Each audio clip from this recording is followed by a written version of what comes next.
We don't know. I mean,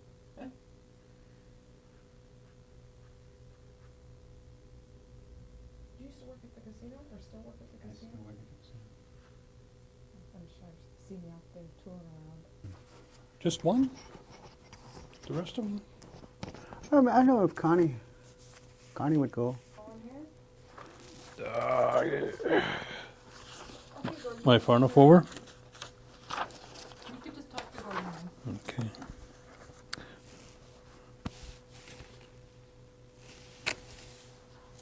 What did I do with my pen? You Mike? Oh, my pen. I bet you I took it with me out there. Okay. Well, you got one? Please. Thank you. All right, Bernie, when we start, I'm going to ask you to give us your name and the day you were born, the location, and tell me the names of your mother and your father, and then your mother's maiden name, and then your grandparents, as much as you can remember. Okay, ready? Yep, we'll go. All right. Bernie, would you give us your name, your date of birth, and where you were born? My name is Bernie Cornelius. I was born on July 31st, 1941 in Outagamie County, and I was born at home. And what's your middle name? Francis. Okay.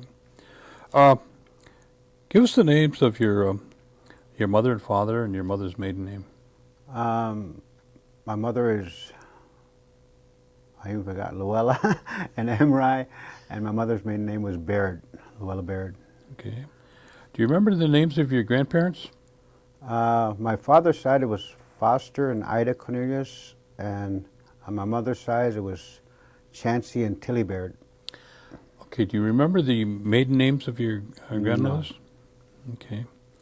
Do you remember either one of your grandparents? Yeah.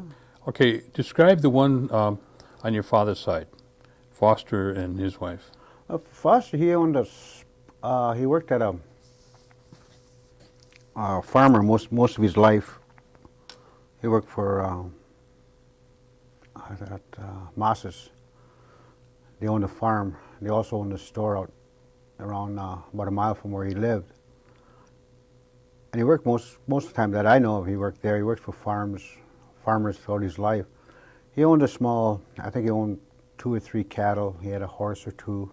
And at that time, most of them, they grew their own stuff and they farmed their own land, and they were mostly self-sufficient. I remember, like my grandma, she always had her garden, and there was always no weeds in there, and you get the potatoes and everything. Everything was out of the ground. They farmed. They had their chickens, their pigs. And How big was the acreage, would you guess? I'm guessing around 5 acres, 5 to 8 acres. That's what all they Now, had. was this tribal land? As far as I know, yes. Okay. Yes. Now, when we think of your grandfather, his name is Foster, right? Yes. Okay. What kind of a man was he in terms physically? Was he? He was a fairly big man that I remember because, well, I was small when I remember him. I think he passed away in the 60s, late 60s, early 70s, late 60s. And his stature was always big. He carried himself well. Quiet man. He never really said too much. We never had that much dealings with him. I know I'd go over there sometime at night or visit his house, and he never really said too much. His wife did most of the talking, and he just kind of sat around, I guess. Do you remember if he was involved in any tribal politics or I government? think he was on the business committee in some capacity, but I don't know what. And I know it was so long ago that at that time I wasn't even interested in tribal politics. Did he have any kind of hobbies or crafts that he worked on that you know of? Far as I know, not too much. I heard he was a baseball player, but that was before my time. He played some baseball. What about any kind of medicines or different things like that? Do you know if he dealt with anything like that? No, I never really remember him being sick, him or Ida. They're always fairly healthy, to my knowledge. But I was fairly young, like when Ida passed away. I think she died of cancer, if I remember right. And I remember the time well, but I don't remember the year. Not. I remember I think in grade school. I think what I remember is that the last night we were all over there waiting, and I guess it was scary. I had to go. I was a young child, a young kid. And, I went in that room, their front room, which was the bedroom, and they said, "Will you rub her hand for a while?" And for a young person doing that, I was scared, and I kept thinking, don't die on me now, man. Rub her hand, and and kind of talk to her now and then, and I don't know how long it was. It seemed like a long time. Maybe it was only 5-10 minutes, maybe half hour. I don't know. But then somebody else came in there, and then I got out of that room. I was scared to go back in there. Now, did both your grandparents speak Oneida? On my mother's side, yes. On my father's side, I never, not that I remember, heard it spoken in the house. And the same thing in our house. It's like it was never spoken. I think my dad never spoke it. Maybe that's because his parents never spoke it. On my mother's side, my mother knew it well, and over in her side, her mother and dad spoke it quite frequently. So the language was spoken over there, but not in the other house. Now, do you know how much education or where their education was, your grandparents? No, hardly none that I know of. Either side, I don't. Okay.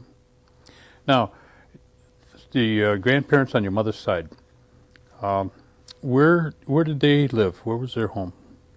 They lived on South Park Avenue, this place in Oneida. Now I think it's called Shenandoah Drive. And that was Chauncey and Tilly Baird? Yes. Okay. Now, I've heard stories about a Chauncey Baird, and there's the newspaper articles that I've read. I don't know if this is him or if this might be his dad or something, but is he the same one that was a ball player? As far as my understanding is, yes. He used to play ball. And he also served on the town board as a tax collector? Yeah, he was a tax collector. At that time, a lot of the Oneidas served on a lot of boards and in the community because I don't know, the white people didn't want it, or I don't know the reason, but a lot of the Oneidas served on the boards. And he was. My mother talks about sometime he'd come home all beaten up because he had to collect taxes from somebody and no one wanted to pay taxes, and they'd beat him up sometime. Now, do you know anything about his ball playing? Have you heard any stories? No, I don't. Okay. Just the articles I've read, and that's one of the articles that you give me. Really impressed me that somebody would, and I think it's my grandfather, so I feel good about that. Okay. Do you don't remember your grandfather Chauncey? Not that much. What about Tilly? Do you remember her? Well, she lived longer than Chauncey. Chauncey was a diabetic, and one time I went there and I was young, and one day he didn't have a leg, from the knee on down, and then it seemed like I went there again, and he didn't have no legs, and I don't remember the exact time he went to the hospital. They cut him off. My mom talked about going up to the cemetery and burying him, just the legs. It was kind of weird. But we used to, I know my dad would say, well, Chauncey was very interested in baseball. He loved baseball. And we'd stop there during the week, and then he'd say, well, the Cubs are playing this weekend. And my dad would smile, and then Saturday would come around, and it was like the game of the week. And he said, well, better get the TV over there. We had a TV at that time, so we'd take it over there. We'd watch the ball game with him, That's where I learned how to play smear. Taught me how to play smear, and I have all these cards after the game, and he said, did I get any points? And he said, no, you don't get no points. He said, because it was only high, low, and game and joker, and he always had those. Okay, do you know if Anything about the education of Chauncey or Tilly Baird? Neither one. Okay. All right. All right, then let's go to your dad. Tell me about your dad. Do you remember him ever talking about where he was educated? One time I think he said, I think it was the 4th or 6th grade, and I'm thinking more of the 4th grade that he went to school. And at that time he was big enough where he could go work on the farms. And that's what he did. Now, you know, I don't know, it was during the Depression years or before the Depression. And that was part of the society at that time, is that you're big enough, you go to work someplace. And he brought home the money to the house, or he'd live at the farmer. And his theory was that if I was gone working someplace, there was one less plate to put on the table, so my parents don't have to worry about feeding people. So he was always kind of off on his own and stuff. He always liked to work. He was a worker. Now, where did he reside? To my knowledge, he resided right at the old homestead, right by, I think it's Site 2 now. That's basically where I was born and Just down the road raised, from yeah. the CC camp? Yep. Okay. All right, and your mother, do you know her educational background? She went on to school. I think she had a high school. She graduated from high school. I know she talked about going to Hampton a lot. She went there, and then during the summertime she'd be sent off to school or sent off to different places. Like she went to New York. At that time they needed somebody at a school or take care of somebody's family or something, and that's where she'd go. And I know sometimes she left, and the last time she left, she said she cried all the way to Milwaukee because she knew she wouldn't be coming back. And she was gone for like 2 years before she even come back. And once in a while, they made a little money besides, you know, the room and board and stuff. And she felt good because the parents said, could you send some money home?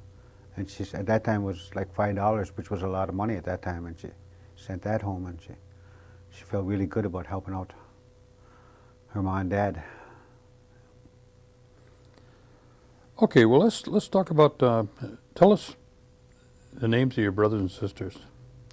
I have an older brother called Bob DeCora, passed away a few years ago. I got another one in Kansas, name is Don Cornelius. I have a sister that passed away a few years ago. Her name is Donna Jean.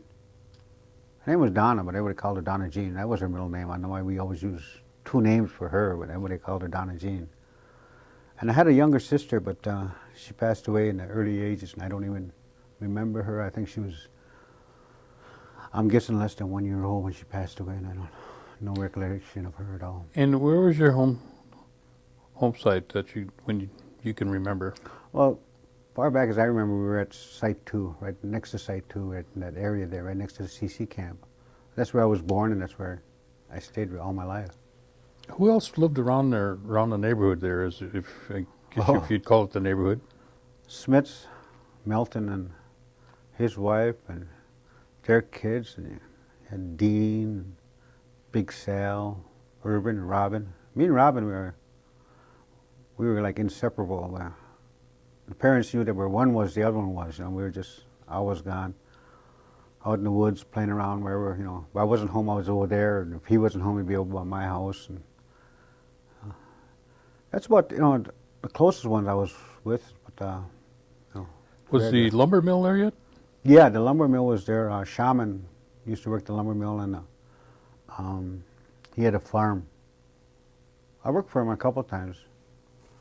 One day I worked for him, and I got $1 a day baling hay.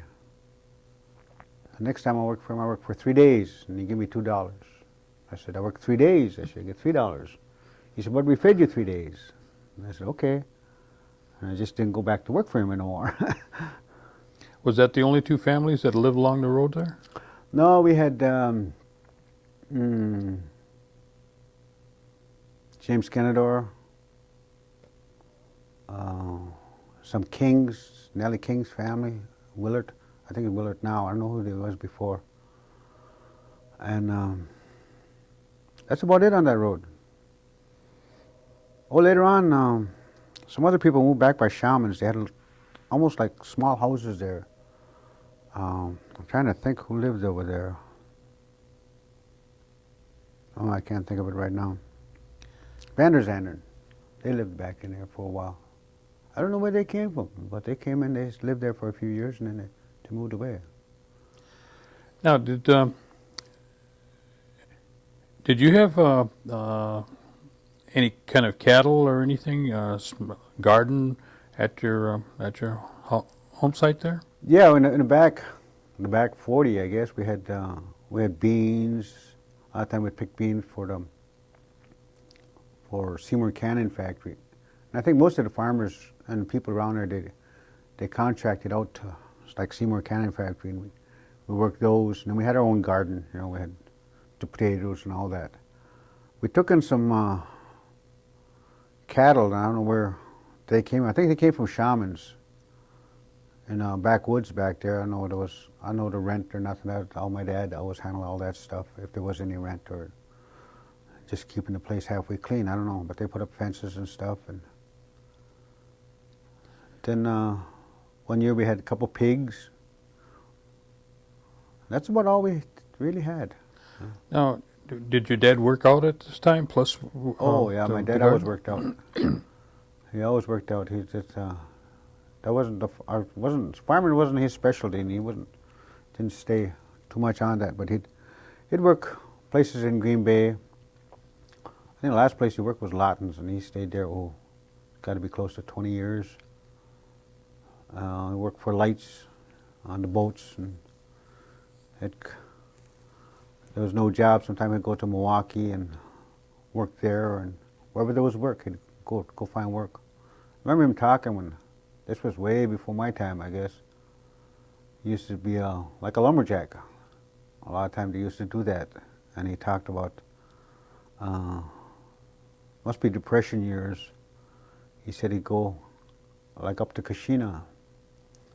At that time, we never had refrigerators. You had ice boxes, and to be cutting big chunks of ice out of the ice and then put it in the boxcars. And people really had to work there. If you don't work, he said, you were gone, because if the person wasn't working, they'd say, all right, you're fired. And then look on men were walking up and down the shoreline, and say, you over there with the red jacket, come on in. And that person would just fill in where the guy got fired, you know.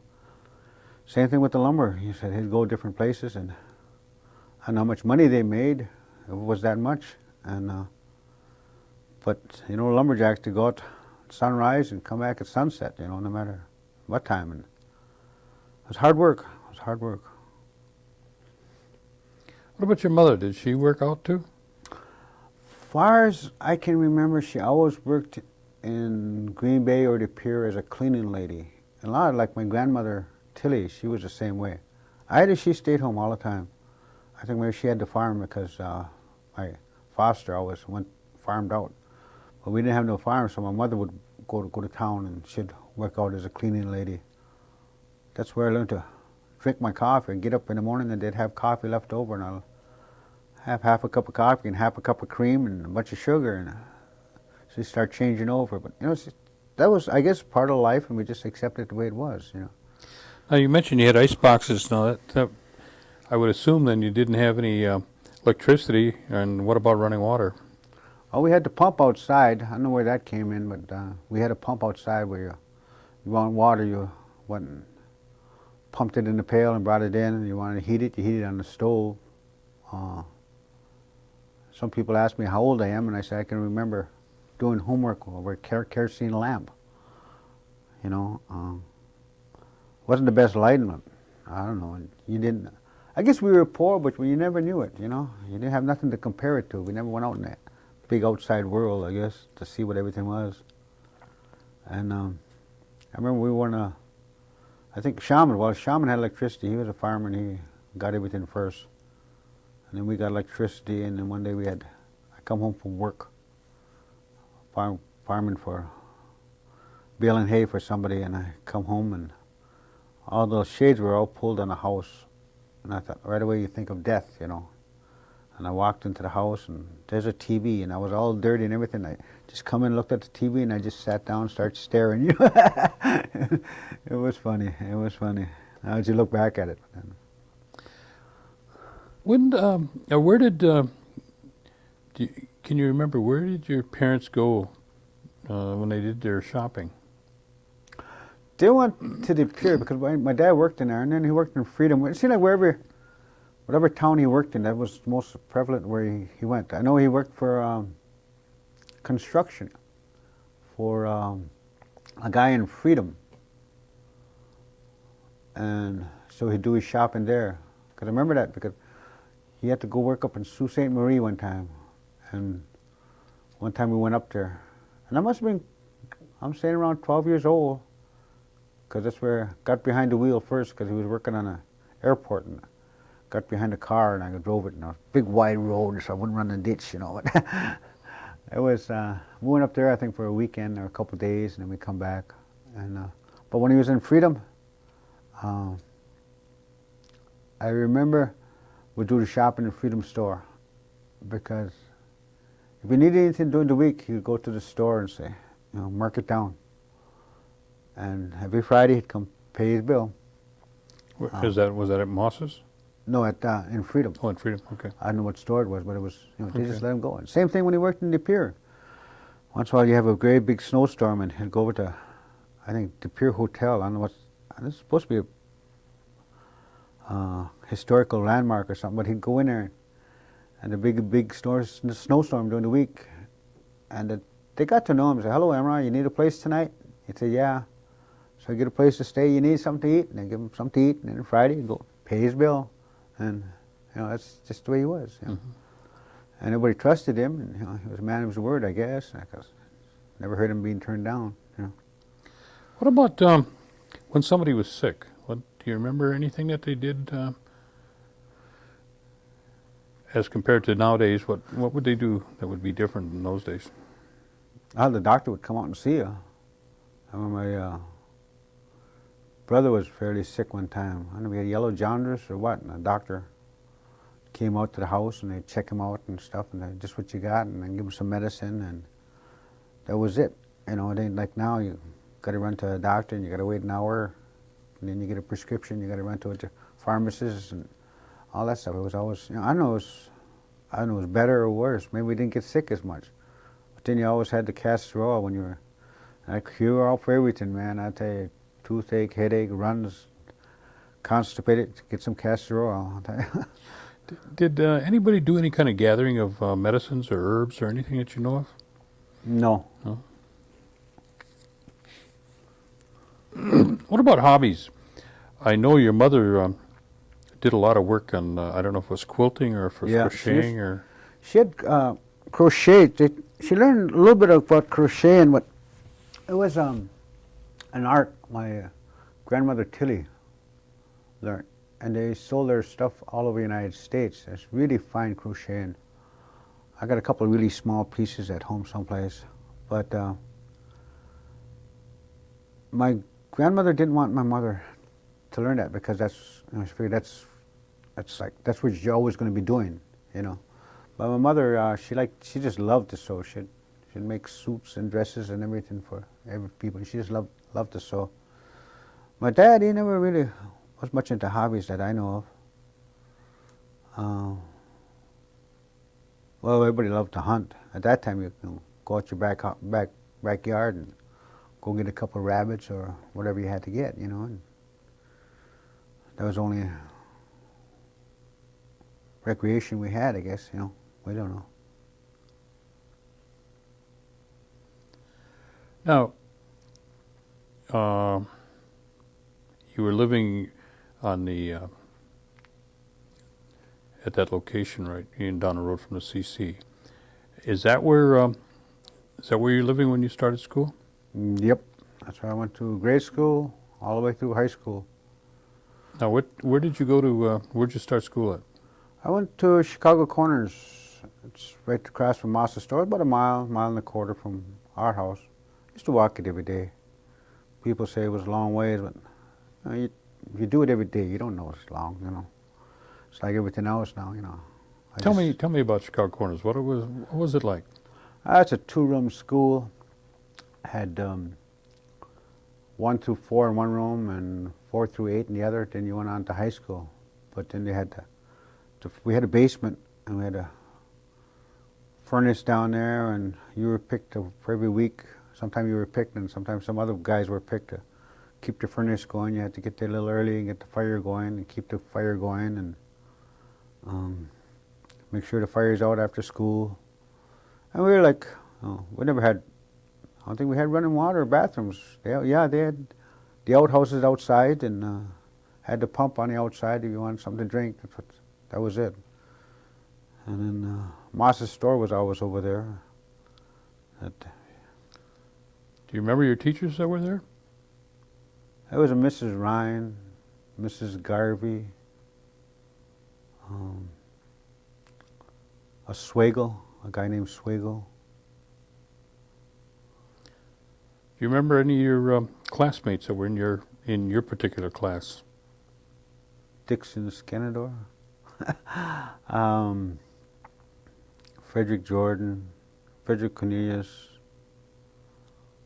Irvin, Robin. They were all in, we all went to the same school, the whole neighborhood, and you knew them, they were good. And after school, they'd all go, it was like on a crossroads, so everybody go take off their own way and head for home, We had the Schuyler bunch, the Jordans, the Skenadors, Hilsenbergs. Well, they used to talk about in the wintertime, there was a hill that once it got bad weather, you couldn't go up or you couldn't go down the hill because you get stuck at the bottom. What? That was John Rice's hill. You get in there, you got to... How far was that from your place? I'd say about a mile. And we used to go do all our sliding. We'd go get... Sometimes we decided to go sliding, and we'd go get Schuyler's and Smiths and Hilsenbergs, and then we'd all walk down the other way. And instead of them coming this way and picking us up, we'd go get them, and then we'd walk down, go up and down the hill once or twice. And by that time, we were cold enough, so you head back, and then you had to walk them all home again, But yeah, that hill was really bad. You talk about winter. I remember one winter, and I lived about a quarter of a mile. We lived about a quarter of a mile from, I think it's County Line H. And that was a main road, even though it was gravel, it was a main road. And we got snowed in. I don't know where my mother and my sister, I know they were in Chicago or what, but they weren't home. It was me and my dad. And we were home like for 3 or 4 days before the snowplow come. We couldn't get out. I mean, the roads were 4 or 5 foot deep. And I remember snowplow, heard the noise, we ran outside, looked down the road, and the snowplow would come, and it would back up like that, and just hit the snow, go as far as it can, and it would back up again, and just hit the snow as far as it, just keep going till it finally hit our road, and then kept on going. And that snowstorm was bad that time, because when we got to leave, like me and my dad would take turns.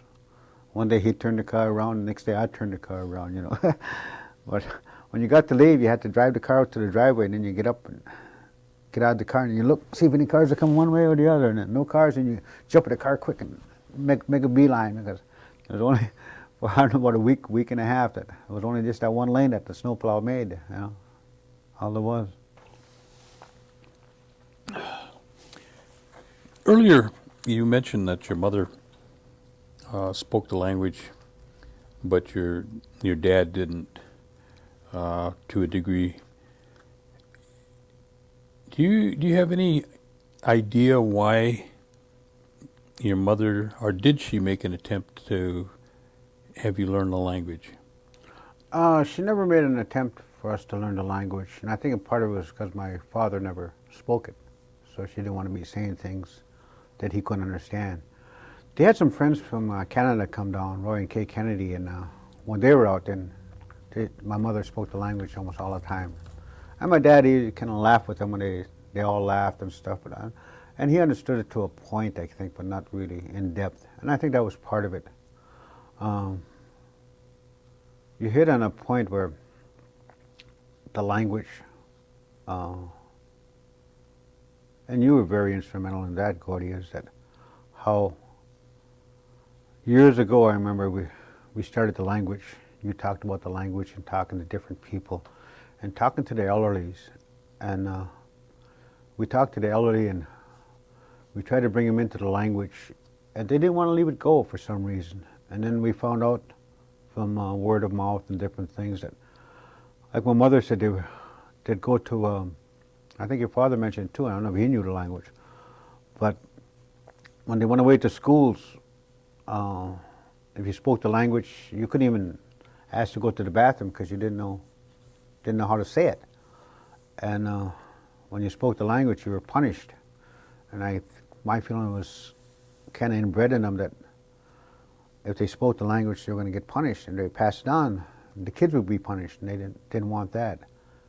And it was hard to talk to all the elderly to start bringing them out. But once you talk to them and we talk to them about passing on the language to our kids and our ancestors, and that we don't want to lose the language, I think a lot of the elderly people got more understanding, and then they start passing it on. And now they have programs. We started them in schools, and got our own language programs and stuff. And I remember for years you did it just out of curiosity, try to pass it on. And now people, they got to get money for it. And you did it. You just did it with all the hard work, and you never. And I think, my own feeling is that you should have got a lot more credit for instrumental in starting it. The same thing with the tribal school. You were instrumental in starting that, And now everybody's getting the big bucks, I guess. And there's no looking back and saying, hey, there's some recognition for you, Okay, we were up to Chicago Corners, and you had to make fire down there, and they're all in one schoolhouse. What was the mixture in terms of Indian and non-Indian at Chicago Corners, would you say? I'd say the Indians were, we had them outnumbered a little bit. But we had, there was a black family, Boswick came in too. But, and most of it, we were, I don't know, we got along pretty good, as far as I know. At least I never had no problems with them. But the Indians and the whites, I never really felt anything from the teachers one way or another, if we were Indian or white, or, and I think my philosophy at that time, even through high school, was that we were Indian and we had a place, and you don't go from that place. And now a lot of people are going out in the white man's place, I guess. There was a lot of things throughout school that it was just accepted. You don't go here, you don't go there. It was. Let's take a look at that now. We moved from Chicago Corners. Mm-hmm. You go there to what, 8th grade? Yep. Okay. Did you feel that there was a big change culturally, or just from the community when you moved from the grade school, and you were pretty much balanced 50-50 or maybe a little bit more, and moving into the upper grades and somewhere? Tell me about that. The upper grades in the white society. Mm-hmm. Yeah, I went to high school, and it was different. Well, what year was that? 54, I guess, somewhere around it. Yeah, around 54, 55, somewhere around. And you started 56. the 9th grade? Yeah, 56. Got to be around 56. Yeah. In Seymour. Okay. Seymour Union High School. And it was, it's like a whole new world out there. We didn't know a lot of people. What was the makeup now? We're talking about how many Indians 90, versus non-Indians? 90% to 10%, if that many. It was altogether different. It was a whole new society. And that's when I guess you notice we were.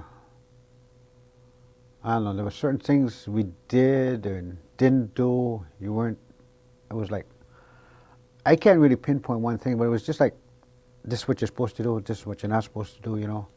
And I didn't realize at the time, like, we got meal tickets through the government, and it was all right. And then you go to the office on Monday morning to get your meal tickets throughout the week, and a lot of the kids would look at you, and they kind of say, "Oh, they're getting free meal tickets," We didn't think about it. I didn't think about it anyway, and I'm thinking mostly for myself is that, hey, it's something we got, and that's something that my mother and dad don't have to pay.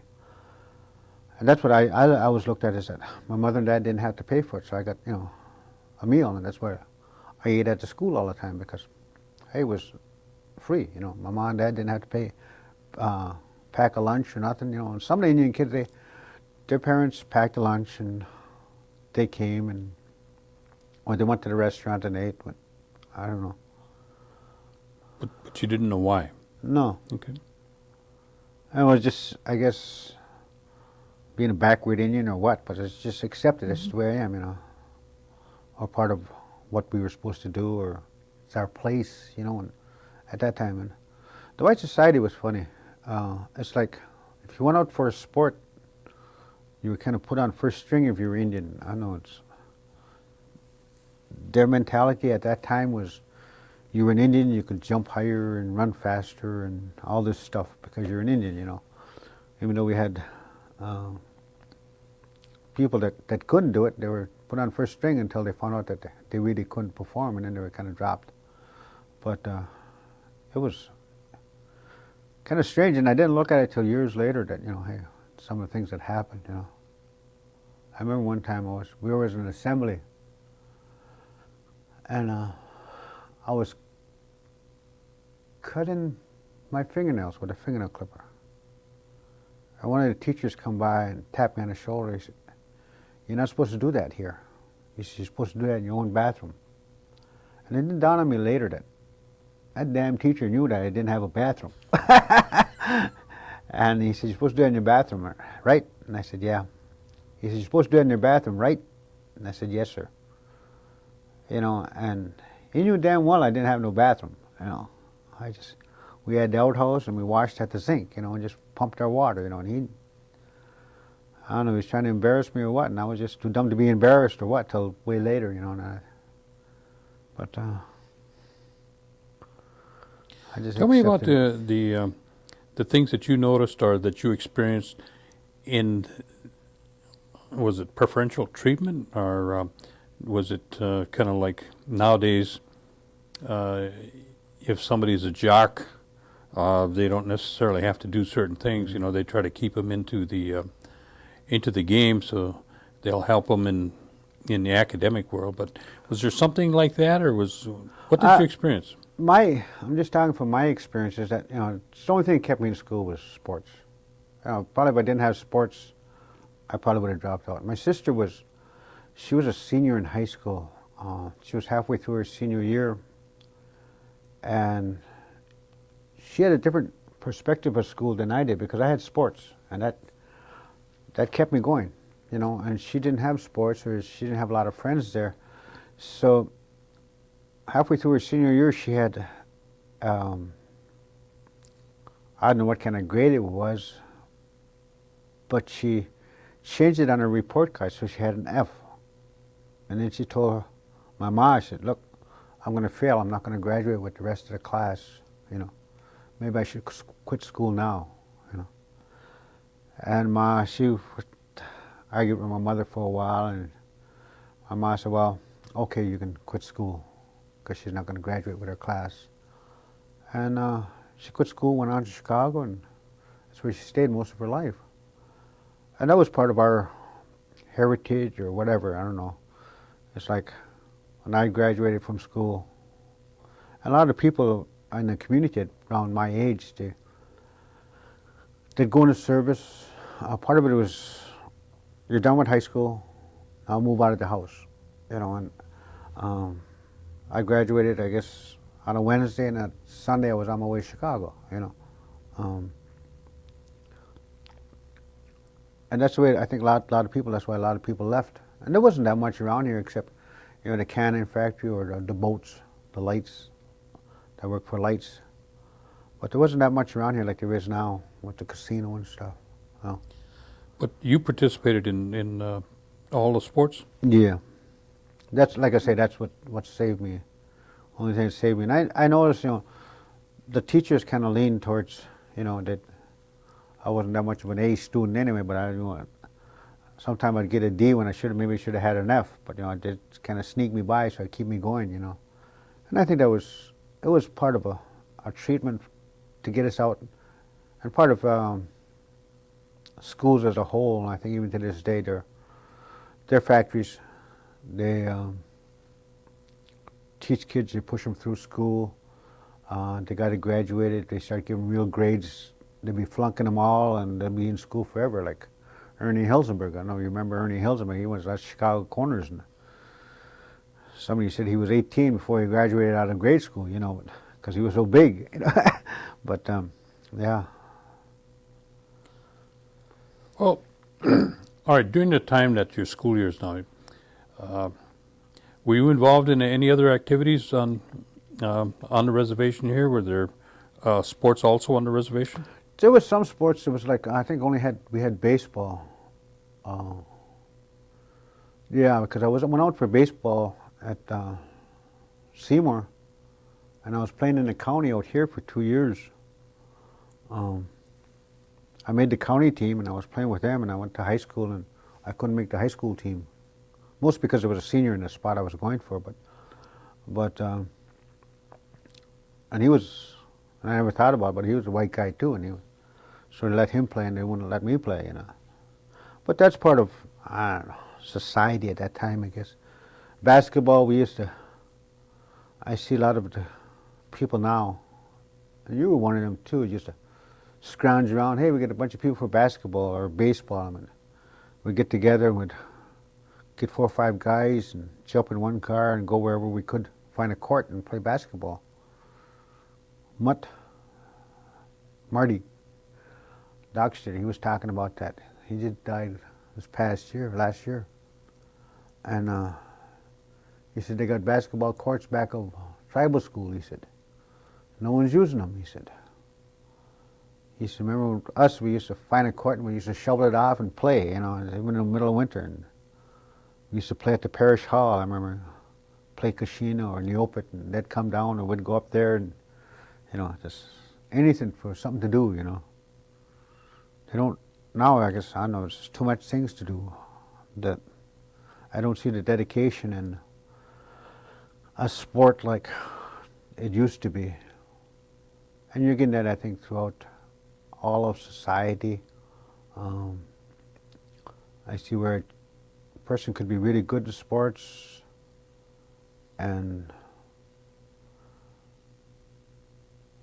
but they don't have the back end or don't have the push in or don't have the desire like we had. I mean, that was the only thing for us to do sometime, you know, is play sports. And like now you can ride around in the car or play video games or, you know, go to the show. It ain't nothing to jump in the car and go to Green Bay or to Appleton nowadays.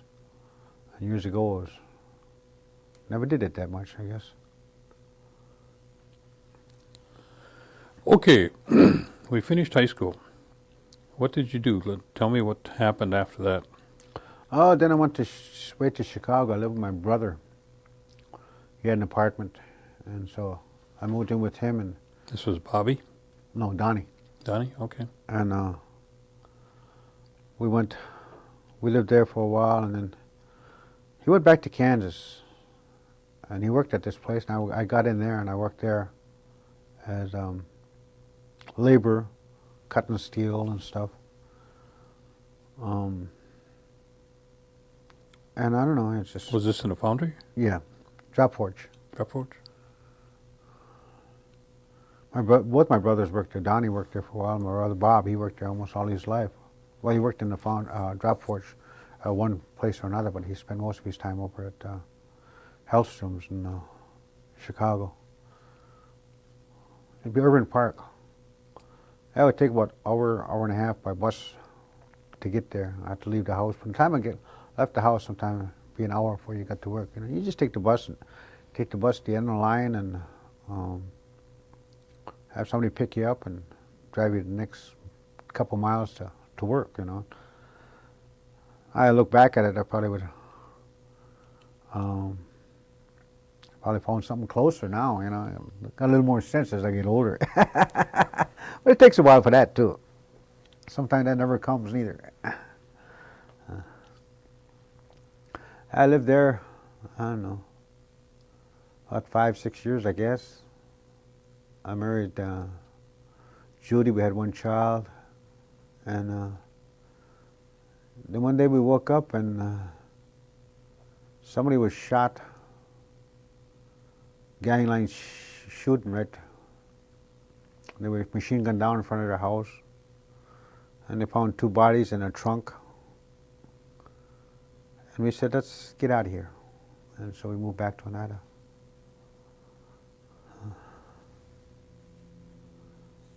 That was a rough time too. We moved back with the shirt on our back and stayed with you for a while. And that was a rough time too, because I didn't have a job, and it's funny, you know, I tell people, you want a job, just go. And I went from every place that looked like they were hiring, I'd go every day and knock on the door. You hiring anybody? And willing to do anything, you know. I went through all of DePere and half of Green Bay, I guess, till I finally got hired someplace at a paper mill. And I worked there for a while, another 5 or 6 years. And then I got to be a chance to go to a machine shop, which was always kind of interesting to me, because when I worked in Chicago, they had a machine shop. And I call it peel and bark. That's all they did, but it was kind of interesting. I watched them. So then I started training to be a machinist. That was probably one of the most interesting times of my life, being a machinist. I really enjoyed it. Taking something out of nothing and seeing like I could make something.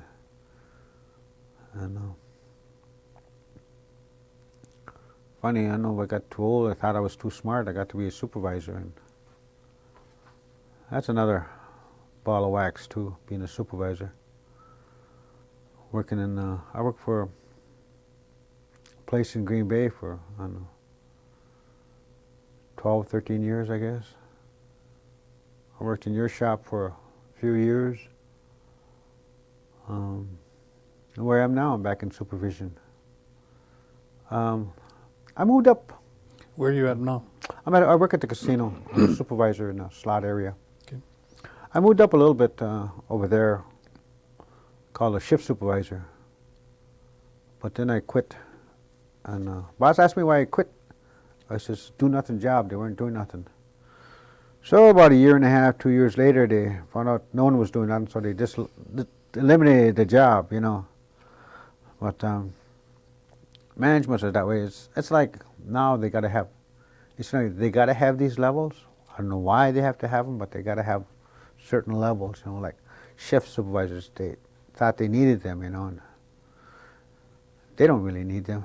But it was something to create other jobs. And I see it throughout our society now. You got the assistant to the assistant 3 now, you know. So I hate to be number 3 because that's the only one doing all the work, I think. You know, they would have was number 1 and 2 doing, you know.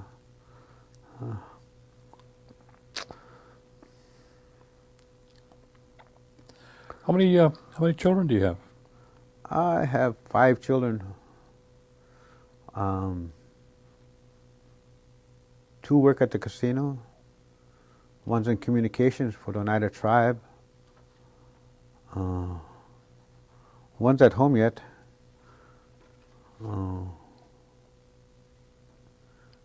In and out. One just took off to New York. He plans on working in a casino that's going to open up out there. Give us the names of your wife and your children. My wife's name is Judy. Her maiden name is McLester. We married in, I don't know, 62, 63. Hope I'm not on tape on that because I get grounded down on that. We can edit that. Yeah, 62, say 62. And then there's Crystal. She's the one in communications. Michael, he's the one at home. Connie, she's a pit boss or something in the casino, someplace with the dealing. I don't know what level she's at. Then there's Matthew. He's just the one that moved out. He moved to New York. He's trying to get a job there in the casino that's just opening up. He's doing some training. And then there's Tamar. She's a dealer at the casino. Okay. What's the last one's name? Tamar. How do you spell that? Tamar.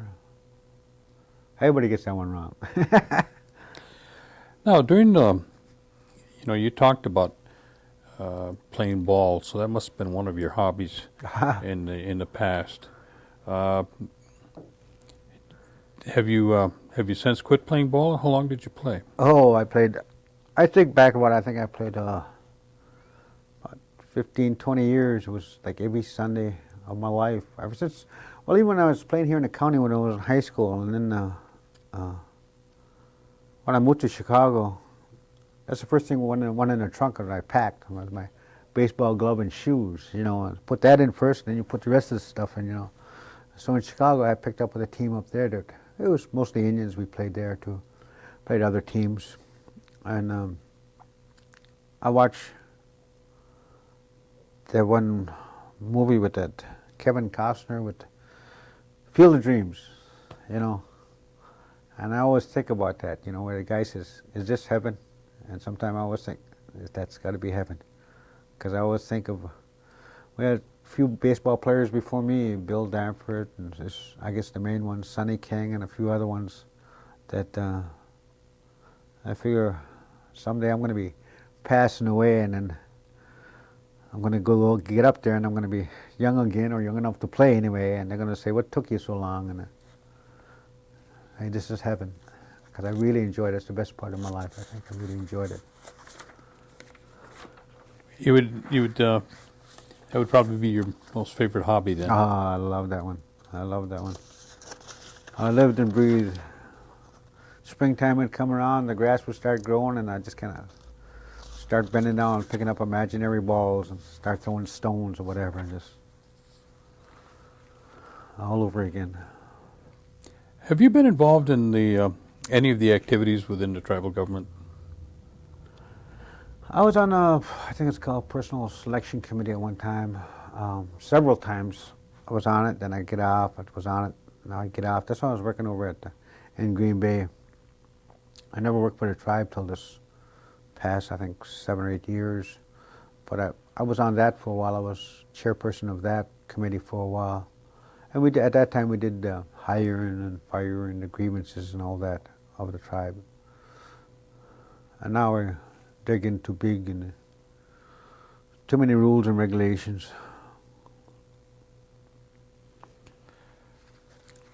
Okay, you talked about your favorite pastime would be baseball.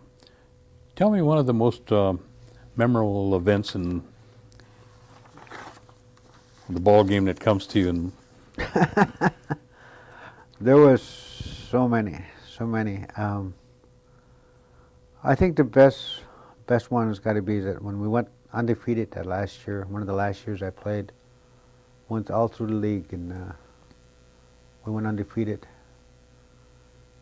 And you know, there's just so many. A couple years before that, I remember I seen Oneida was. I come back. Oneida didn't have a team, and we played. So I played for Garrisas. There was another Indian team, and they had Vans Valley down there.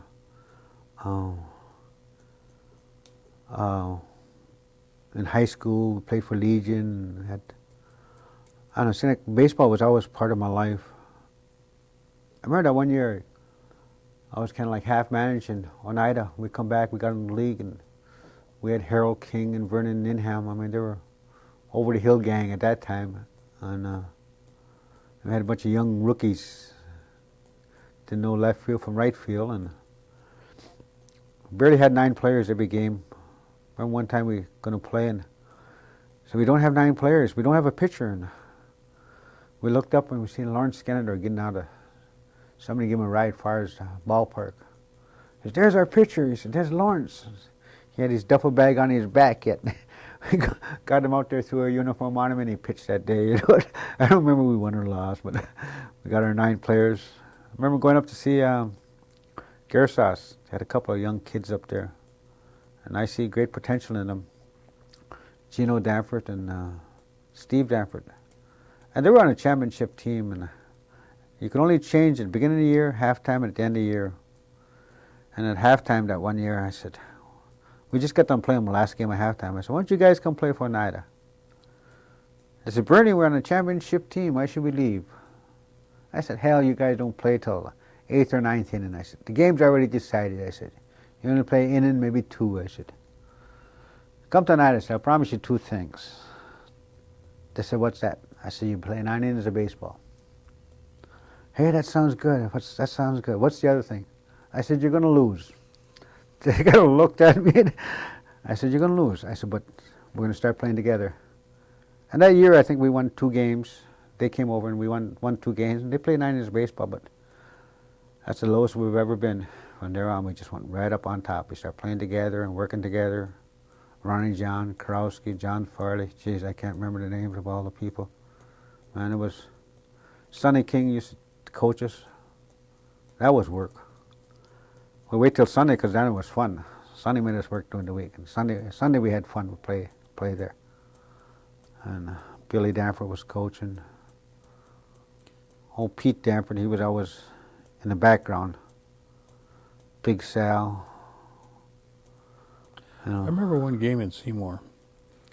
Your brother was on crutches at that team. He had a... Remember that game? Yeah, he had his appendix was being busted or just about busted, and he got out of the hospital and he come down and watch us.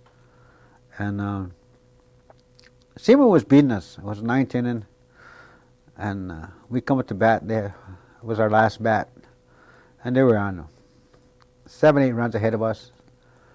And their coach said, "Put your bats away." So the other team, they put all their bats away. We said, "Hey, they're putting their bats away, you know." All somebody got a base hit.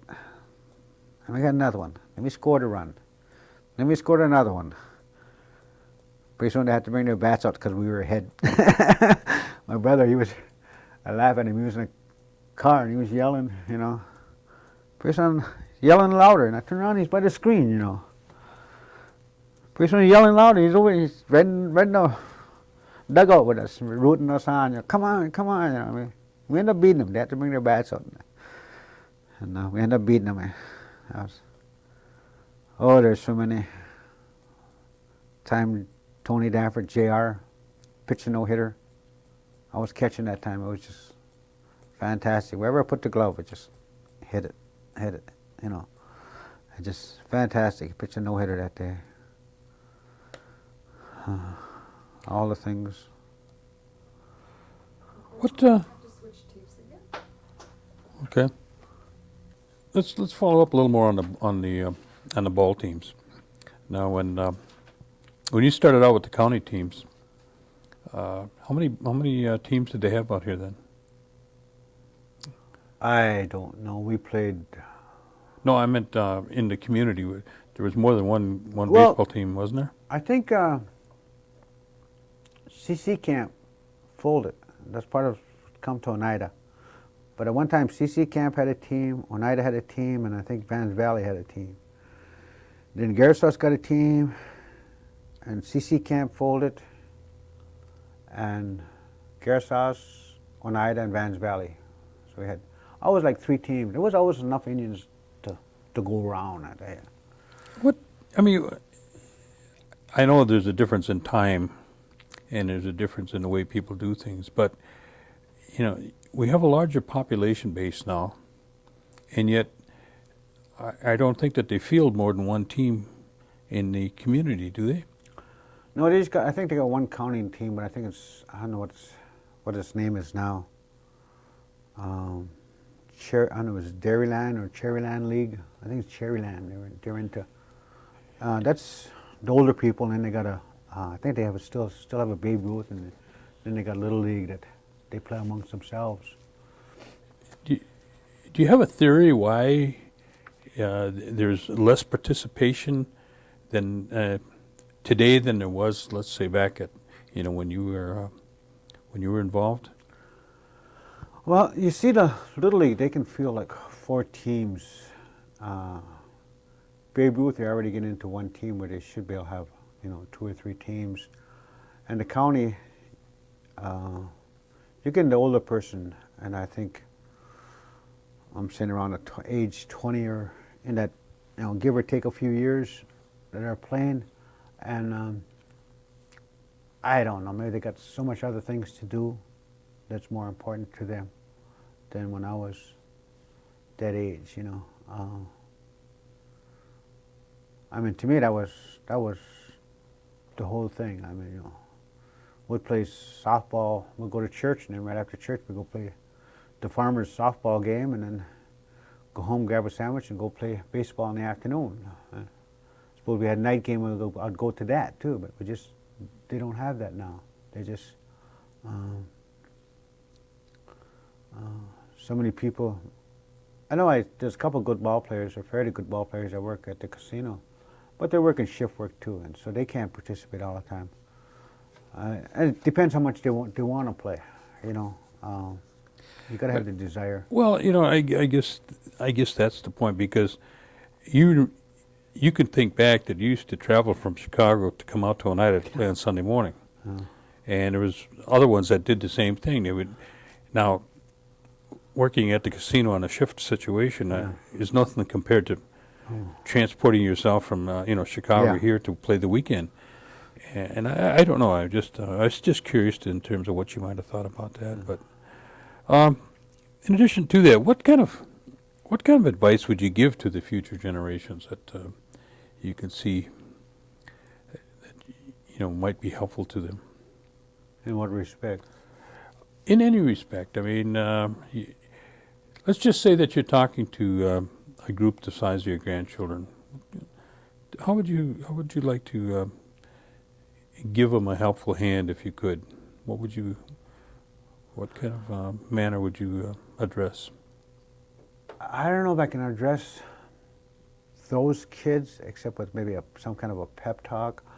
The ones I would like to address is maybe the parents or a mentor of some kind, to push them, and I don't know if the word is push, and I think maybe this partly being pushed is that go in this direction, we'll support you, and take time out to spend with the child, to take them to different areas, take them to, and I'm sports oriented, take them bowling, they need baseball, they need basketball, take them there, you know. Just the other day, last week, my grandson needed a ride to basketball, you know. I said, no problem, I'm off that day, you know. And I used to coach Little League, you know, and it was the same thing. It was fun, but I don't know, maybe my priorities are being turned around too, that I don't coach no more, or waiting for somebody else to step in. You know, there are other coaches, there are other people involved. And I think everybody should spend a couple of years, like mine was baseball, so I spent a couple of years with the Little League. Now it's somebody else's turn. I'm sure Ronnie John did, and I know about Jerry Karowski did too. You know, it's take a couple of years out of your life and just spend it with them and teach them that. I remember one ball player I had in Little League. His dad said, I got two sons. He said, one is kind of small, about your size, Bernie. He said, but he's really good. And you put him in any position, he can hit, he can run, play any position. He said, the other one, put him out in right field. He said, he ain't much good. And I thought, I'm going to work with that one in right field. And I seen his dad a few weeks later. I said, you should have come to the game. I said, he said, why? I said, your son just knocked a home run and won the game. And he mentioned the smaller one. I said, no, the big one. And so I seen him the following week. I said, geez, your son won the game again. He says, got another home run. And he mentioned his other son's name. I said, no, your older one, Ernie. He said, oh, yeah? He said, yeah. I said, you should come watch him. I said, he said, I think I will, you know. But there was a parent that, like everybody else's priorities are a little turned around, and I worked with the one that was supposed to be no good, and he ended up being the better ball player, but I just need some training. He was a little hot-headed, but I talked to him, you know, and they work out good. You've seen a lot of changes just in your time frame that you've been in and around Oneida. What do you see on the horizon for Oneida in terms of any great deal of changes? Well, I don't know, changes that much. I think they got to cut back on some of the things they're giving away, or I don't know what, I can't say giveaway, but it's years ago. We did everything by ourselves, and we helped each other. It's like a neighbor wanted a garage. Oh, hell, you'd come over and say, "You got your hammer?" And we'd go help somebody put on a garage, help somebody put on a roof. And now they're dependent on the tribe alone. The tribe should do this for us. The tribe should do this. I seen one person down the road here.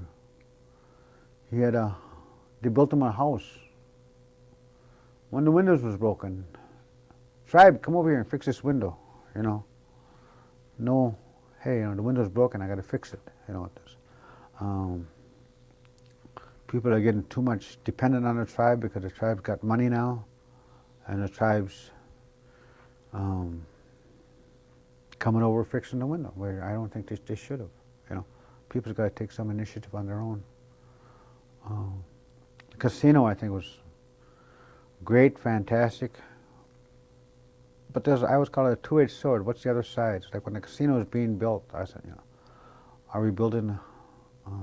I know hay has to be made when the hay is ready, but are we building a monster? And in some respects, it was. I know it's because my own kids is that there's more drinking going on, or seems to be more drinking going on. Maybe it's because there's more kids or more teenagers than at our time. I imagine there's more drugs going around. I talked to some people in surveillance, and they mentioned the same thing. They said, "You should see us watching the parking lot. A lot of drugs out there. People are doing it."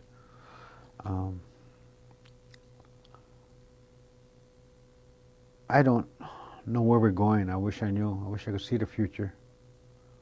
I feel sorry for a lot of these people that are growing up that are never, and it affects me right today. My own family is that sometimes they don't see their children.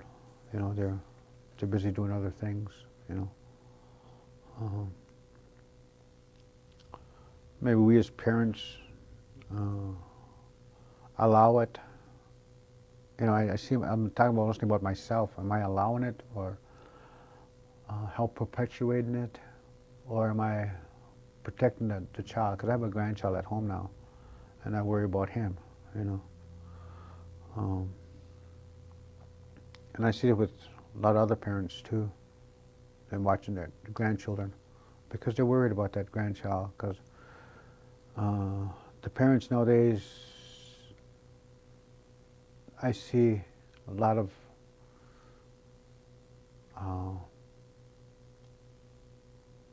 gals getting pregnant, and there are ways of not getting pregnant.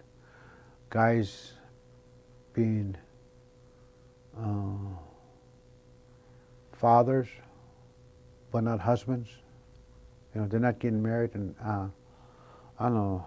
I guess different time, different era. At one time, somebody was pregnant, they got married, and they lived from there on. Nowadays, they don't care if a gal gets pregnant or not, and they're not facing the responsibility and leaving the county or the tribe pick up all the bills, and I don't know. It's just, is it too fast? I don't know. It's like when I was a young kid, I'd stop and see a jet. And you watch a jet go over, Now jets are flying back and forth all the time, and you don't stop and take a look at them. It's an everyday thing, They don't have, when I grew up, they didn't have jets, Nothing moved that fast. Now everything's moving that fast. Computers and everything else is just... So we just got to stop and smell the roses, right? I got to stop and smell the roses. Okay. It's like, computer training, I took some of that. And, you got to go to work, you got to check your email, Maybe you sent me something, I got to check my email, Doesn't the telephone work, Like somebody wanted to put phones in my house. Well, you're going to need one in the bathroom. I said, why would I want one in the bathroom? Because that's where you're going to be when somebody calls. I said, well, if it's that important, they'll call back, And That's my philosophy. Is that important? They'll call again, you know. But I don't know. Everything's. I guess I'm from the old school. There's nothing wrong with that. Yeah.